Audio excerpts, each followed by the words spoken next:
कभी कभी ऐसा होता है ना कि किसी पुराने ग्रंथ की बस एक लाइन में ही पूरी कायनात का मतलब छिपा हो। आज हम एक ऐसी ही पंक्ति की गहराई में उतरने वाले हैं। ये एक ऐसे योद्धा की कहानी है, एक ऐसे युद्ध की और उस लड़ाई की जो असल में हम सबके अंदर चलती है। चलिए इस एक पल के गहरे मतलब को समझने की कोशिश करते हैं। बस ये कुछ शब्द, मैं नहीं लड़ूंगा। जरा सोचिए, एक विशाल युद्ध का मैदान, दो बहुत बड़ी सेनाएं आमने सामने टकराने को तैयार हैं और उनका सबसे बड़ा योद्धा अचानक ये ऐलान कर देता है। ये शब्द सुनते ही एक गहरा सस्पेंस और तनाव पैदा हो जाता है। और ये शब्द किसी और के नहीं बल्कि महान नायक अर्जुन के हैं।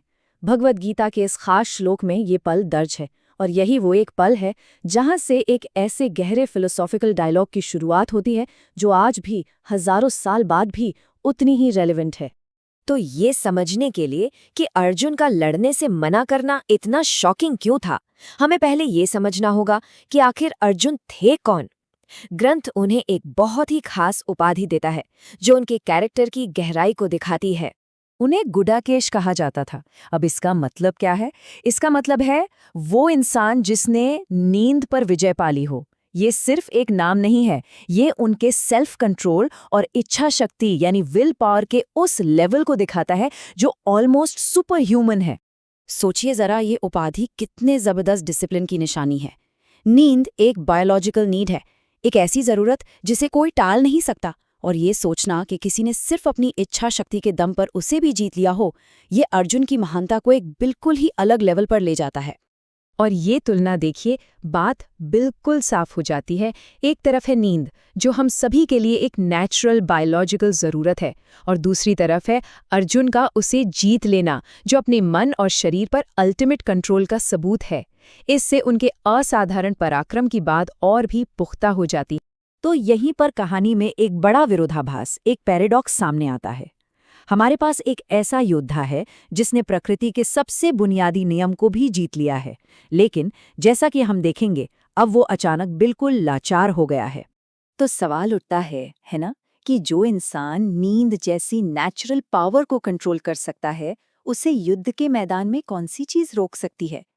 इसका जवाब किसी बाहरी दुश्मन में नहीं है। पहले उनकी इस जबरदस्त शक्ति को फिर से याद करते हैं।